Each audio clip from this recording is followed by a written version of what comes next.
parle prophétiquement ce matin. Je ne sais pas ce que tu traverses. Je ne sais pas ce que tu vis.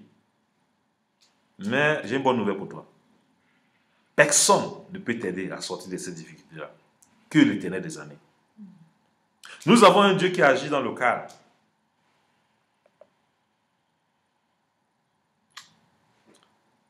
Qui agit avec ta complicité. Il te dit ici, au verset 7, car nous n'avons rien à porter dans le monde, et il est évident que nous n'en pouvons rien emporter. Si donc nous avons la nourriture et le vêtement, cela nous suffira.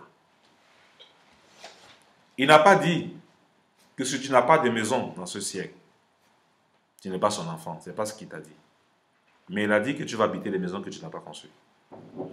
Habiter les maisons que tu n'as pas conçues, quand tu as un message d'amour ou de réconciliation, tu fais les fonctions d'ambassadeur. Et quand tu fais les fonctions d'ambassadeur, tout le monde a besoin de toi parce qu'il veut entrer dans ton royaume. Et tu es la seule personne qui peut donner le visa aux gens pour qu'ils entrent dans le royaume de paix que tu as, dans le royaume d'amour que tu as, dans le royaume de patience que tu as, dans le royaume de la maîtrise de soi que tu as, dans le royaume des fruits de l'esprit que tu as. Tu es le seul ambassadeur. Alors, autour de toi, il y a beaucoup qui veulent entrer dans ton royaume. Dans ce royaume où il n'y a pas de confusion. Dans ce royaume où on se contente.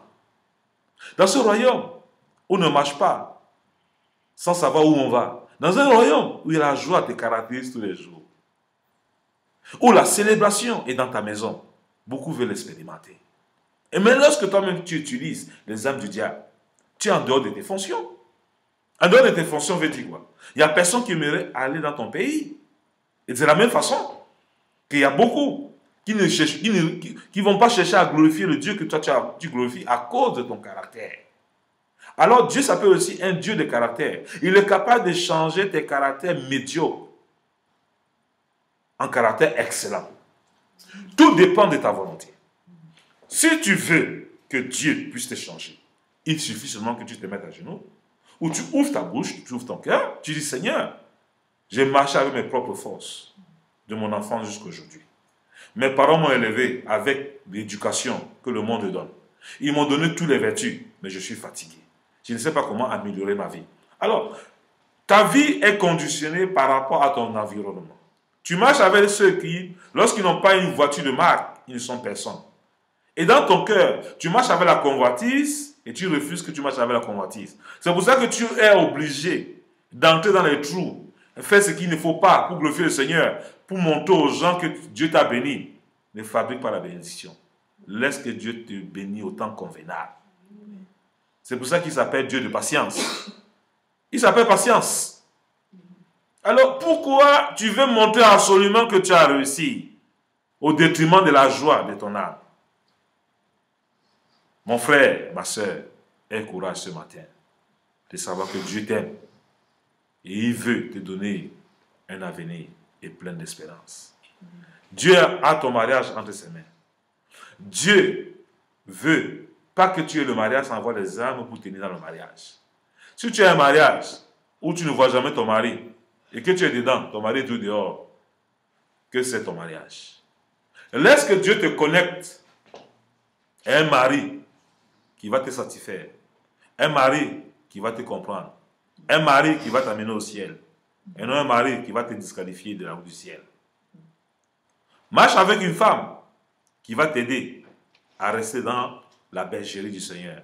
Si tu vas chercher une femme qui va te garder dans la bergerie du Seigneur, toi-même tu sais, la responsabilité est entre tes mains. Alors, si aujourd'hui tu écoutes ce message et que tu marches dans la confusion, j'ai une bonne nouvelle pour toi. La confusion ne peut plus être ta portion, car les fruits de l'esprit nous maintiennent dans une assurance absolue. Je ne peux pas comprendre que tu me dis que tu as Jésus et que tu me dises que les démons sont responsables de ton échec. Les démons sont responsables de ton échec quand tu leur donnes une possibilité d'entrer dans ta vie. Dis-moi un peu. Lorsque toi-même tu te dis enfant de Dieu, chrétien, et que Dieu te dit marche dans les fruits de l'esprit, et que tu passes ton temps à désirer le mal de tes propres frères et sœurs, comment l'amour de Dieu peut demeurer dans ta propre maison? Tu es là, tu n'es pas content quand ton frère est en train d'émerger avec le Seigneur. Tu es jalouse. Pourquoi? Pourquoi tu veux avoir l'esprit de Caïn? La jalousie, ce n'est pas d'aujourd'hui. Nos ancêtres, Caïn et Abel, nous enseignent quelque chose par rapport à la jalousie. Caïn a tué son frère Abel à cause de la prospérité matérielle. La jalousie, il l'a tué jusqu'à verser son sang. C'est pour ça qu'aujourd'hui, rien ne m'étonne à l'homme, rien n'est nouveau. Mais j'ai une bonne nouvelle pour toi. Le sang d'Abel a parlé vengeance. Parce que quoi? Abel est resté sur la protection de Dieu et sur la connexion du Créateur du ciel et de la terre. C'est pour ça que son sang a parlé vengeance. Toi, chant de Dieu aujourd'hui, est-ce que ton sang va parler vengeance? Tu appartiens à qui? À Satan ou à Dieu? Si tu appartiens à Dieu, la mort pour toi sera un gain. Parce que quand on va te tuer, le sang de Jésus dans ta vie va parler vengeance. Et d'ailleurs même, Jésus ne permettra même pas que ton sang soit versé. Parce que son sang te protège. Je ne sais pas pourquoi beaucoup ne parlent pas beaucoup du sang de Jésus. La meilleure protection que tu peux avoir dans la vie, c'est le sang de Jésus sur ta vie. C'est un sang où le diable se méfie. Il est allé jusqu'à la croix. Il a accepté qu'on le cloue sur la croix. Pour que son sang te protège, pour que son sang te purifie, pour que ton sang te lave de tout péché. Donc toute fois que le diable veut te condamner, Jésus-Christ est ton avocat. Jésus-Christ se met devant le diable et dit, j'ai versé mon sang pour le docteur Bruno. Il n'y a plus de condamnation pour lui, car il met sa confiance en moi tous les jours. Tous les matins, tous les soirs, à tout moment, c'est moi qui loue, c'est moi qui glorifie, ce n'est pas toi Satan. Il peut s'écarter, mais je le ramène toujours au droit chemin, parce que je suis son Dieu. Tu ne peux rien contre sa vie. Bien-aimés, maison des vainqueurs, Dieu est avec vous. Je confirme que Dieu est avec vous. Pendant que vous marchez dans cette vie, Dieu ne permettra pas que vos ennemis se réjouissent du mal que le diable a projeté contre votre vie. De vos yeux seulement, vous verrez la rétribution des méchants. Dieu ne t'a pas demandé de combattre sans les armes. Les armes avec lesquelles Dieu te demande de combattre, c'est seulement de marcher avec les fruits et lui fait le reste. Vous voyez beaucoup d'entre nous, on n'a même pas un fruit. Mais quand on dit combat spirituel, quand ils se lèvent, ils ne combattent pas la chair. Vous voyez, au nom de Jésus, il marche, il crie, on dirait que les démons, là, ils les voient physiquement. C'est le combat intérieur et ta manière de marcher qui font que les démons ont peur de toi. C'est pour ça que les démons disent, nous on connaît qui, pasteur? Et le démon dit à qui? Que nous on connaît Jésus. Nous on connaît Jésus. On connaît qui encore? On connaît Paul. Toi, on ne te connaît pas. Vous vous rappelez des textes dans la Bible? Vous voyez que la Bible écrit tout. Tu ne peux pas utiliser le nom de Dieu en vain. Dieu nous connaît. Il connaît ceux qui sont à lui et ceux qui ne sont pas à lui. Il ne nous a pas demandé, il ne nous a pas établi gendarme. Tout ce qu'il nous demande, laissez livrer et la moisson poussant ça. Moi-même, je vais venir et dissocier. C'est pour ça que nous ne devons pas marcher dans la confusion, mais avec assurance.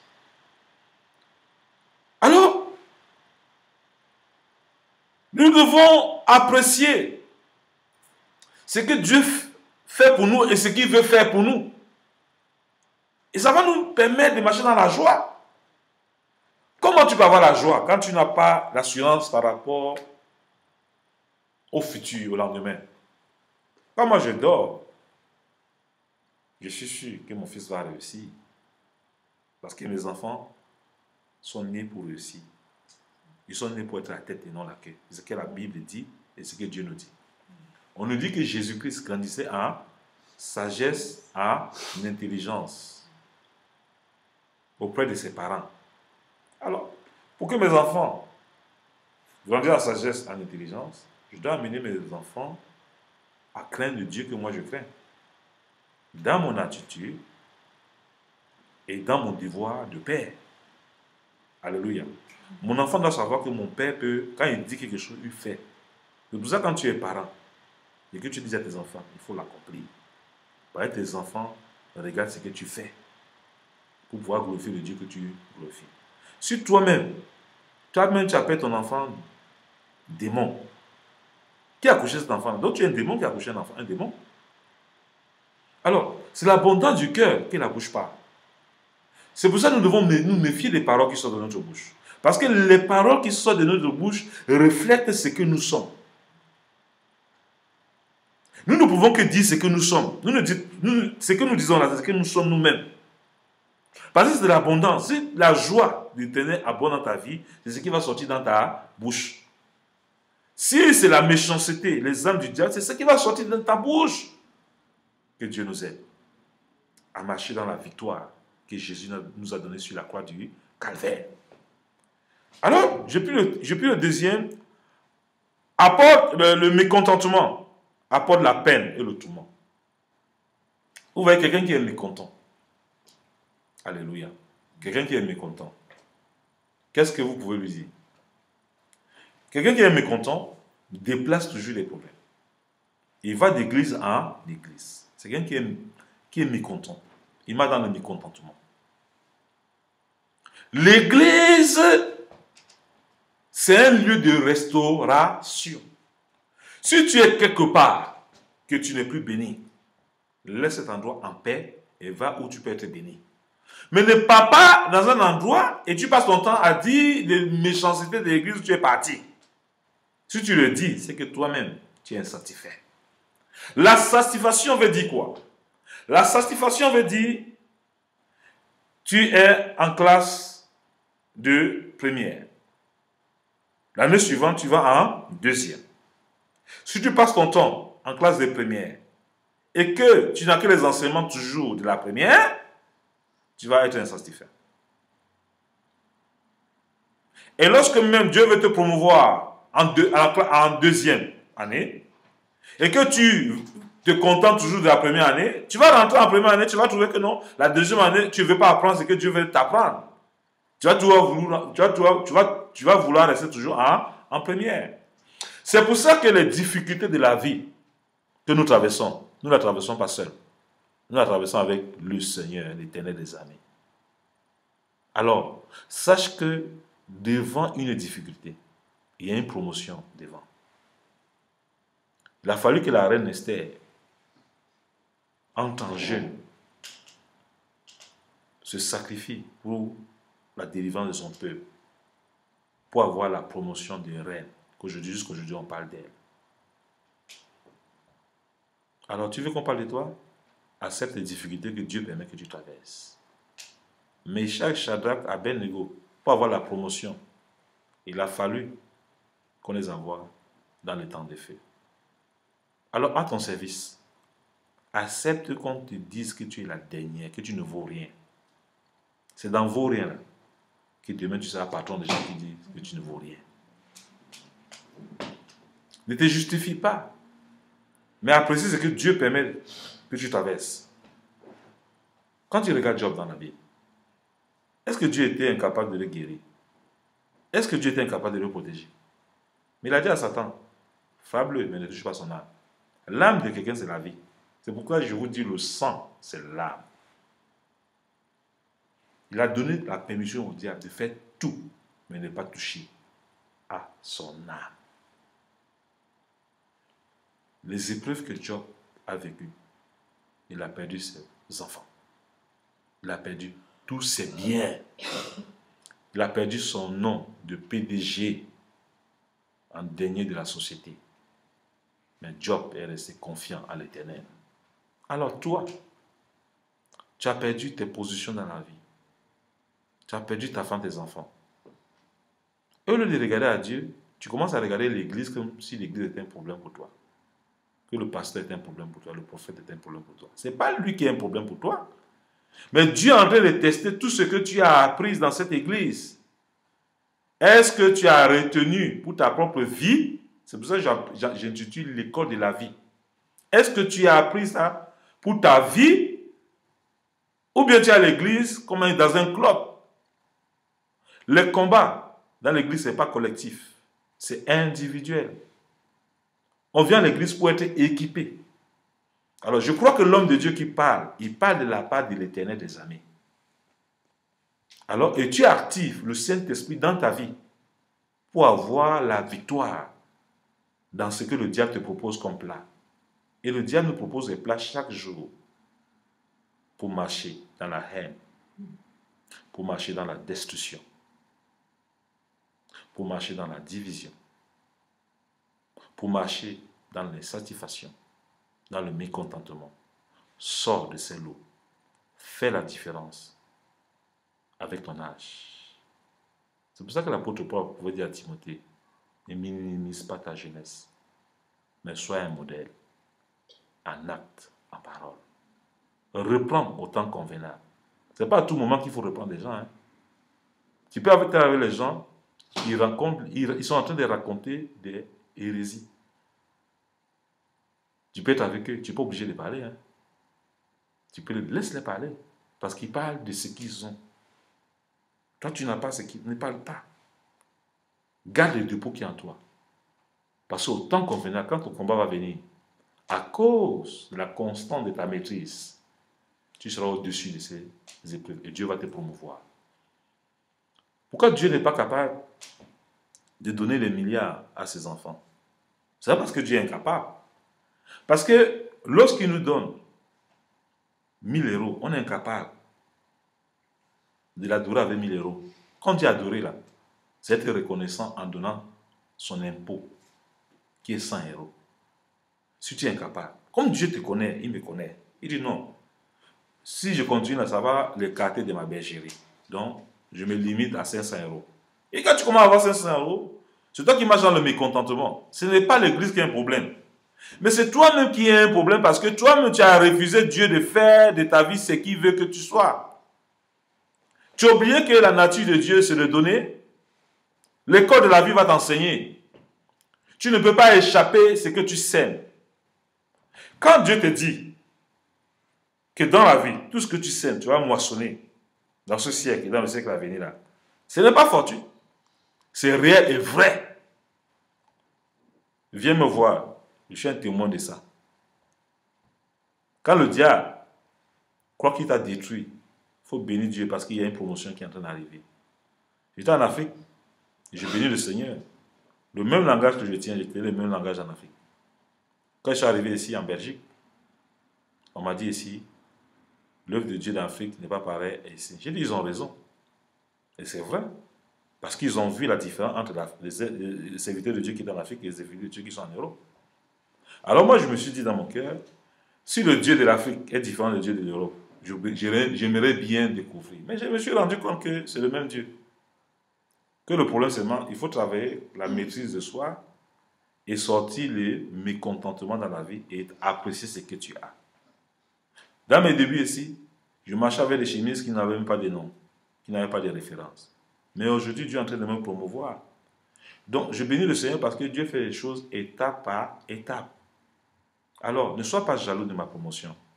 Tu ne sais pas l'investissement, mon degré de consécration que j'ai établi avec mon Dieu. C'est une affaire individuelle, ce n'est pas collectif.